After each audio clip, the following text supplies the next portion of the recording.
How can you eat well for an autoimmune condition? What sort of things should you be trying to avoid and also put in? Hi there, Eliza. Well, let me start by explaining a little bit about what autoimmune is. Is that okay? Oh, yeah, do. Because we do sort of think that the body's gone into this kind of state of self-attack. But the body actually never ever works against you. And what's actually happened is the body has reached a point of such severe inflammation that the conditions are such that it appears that the body is actually attacking itself. So if we can understand how inflammation occurs, then we can know the right things to do with our diet and with our lifestyle. So inflammation is, at a very basic level, dryness and acidity. And I've, on the many times I've been talking to you, Eliza, when we look at the cell, when we look at inflammation, we are looking at toxicity. That's the basic bottom line. And there are different levels of toxicity. So if you're suffering with MS, we're looking at very, very high loads of toxicity. And if we're looking at diabetes and Crohn's and all of those diseases, psoriasis less so, of course. Lupus, pretty serious. Crohn's is getting up there. MS is getting up very, very high, and diabetes is high up there as well. So what do we do to change this acidic, toxic picture? And it's not that difficult. And you will find that just changing your diet. So first of all, changing the dryness, changing the acidity means you have to address your hydration first. I talk about this every time I come on. We have to address the dryness. And the reality is that, as I've said before, the planet is changing. The modern environment we live in is incredibly drying for the body to cope with. All of the technology that we surround ourselves with, the air conditioning, the heating in winter, the satellite dishes in space, the 4G, the Wi-Fi.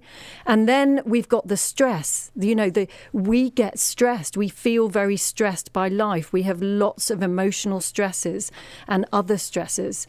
And this creates physical dehydration. So when we're looking at health, we need to look at it holistically. We need to look at ourselves emotionally, how we feel about ourselves, what our past has been like, what our past traumas have been. We need to look at our mental state, and we need to look at our physical state.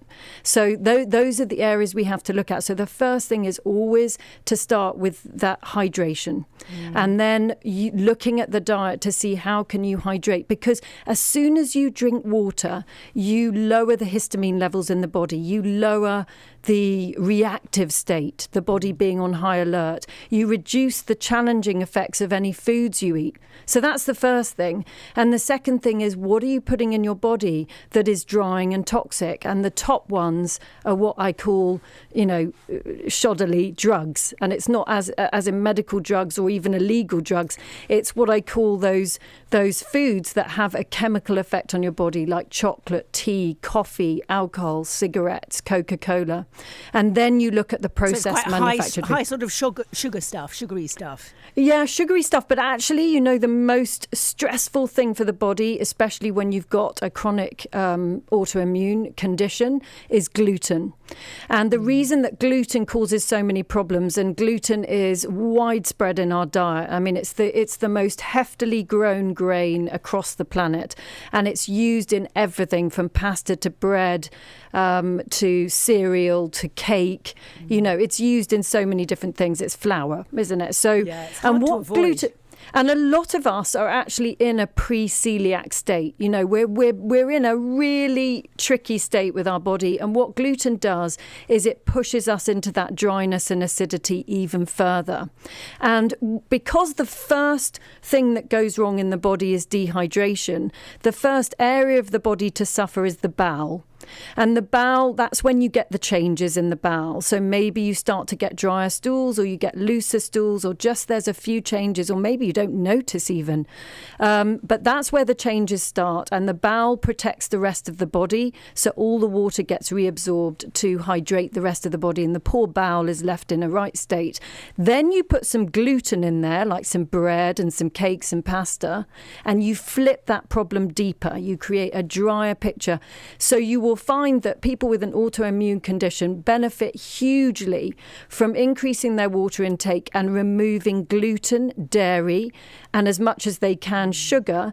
But sugar is important, but gluten is the one that really, So and that's usually the biggest. that's the biggie. That is a real Okay. biggie. But the three of them are troublesome. But gluten is the tipping point. All right. Gluten is the thing that is the trouble. Yeah. Okay. So look, and I think that gluten is one of the ones that is really hard. You know, like the sort of, you think, oh, nice spaghetti bolognese, a nice piece of cake. You know, I mean, it's part of life. You know, pop round to Granny's house and she's made you a nice piece of cake. It's hard. What sort of things can you put in to replace those? How can you tempt us off those? Because there are nice things to be tempted to pull you away. We just need to know what they are. Do you know what I mean? What replacement could you use? Well, of course, now, you know, so many people are gluten intolerant that, you know, the food manufacturers have created loads of products as alternatives. So you can still have your spaghetti bolognese because they make it now with rice or corn or something else. So, and it tastes, in my view, exactly the same. And you get different types. I got an Italian pasta in Waitrose the other day, and it was like normal pasta. You know, they're making a huge effort to cross that so that you can still have your favourite foods. But, you know, like I've said before, really you want to do the 80-20 protocol, because the vegetables and the fruits in your diet are crucial. I mean, they are, you know, they're going to give you the water content you need, but they're also alkalizing. Yeah. And this is really important to deal with the acidity in the body. So plenty of fluids in the diet, you know, plenty of vegetables and some fruits, clean protein, and actually a grain-free diet as much as possible. Now, this isn't forever, Eliza. I mean, once you get underneath the autoimmune reaction, once you get underneath the inflammation, when you give the body what it needs, it will clear. It will clear the toxic load. You open up the bowel, you hydrate fully. The body responds beautifully and much more quickly than the time it's taken to develop the disease. You just have to give it what it needs and it will respond well, which means you don't have to be on an onerous diet for the whole of your life. It might be that you've got to do 6 weeks, 6 months, 6 years, I don't know, of really paying attention. But it's not that you can then never have these lovely, delicious cakes with your granny or whatever. And you can play with it. I mean, what I find with my own personal condition is actually, I know the flare-ups come. I change my diet, and I know that I'm going to now stick to, you know, a very healthy, clean diet for a time. But then I know quite quickly I will be able to, say, a Saturday. And I know it seems ridiculous, but I'll be able to have a nice time on Saturday. You know, because the body starts getting back and it kind of goes, yeah, all right, I can cope again, Eliza. I can and that's handle a nice this. thing. Can I ask you, what about, I've heard for people with autoimmune illnesses, the nightshade family is not a good idea. What do you make of that?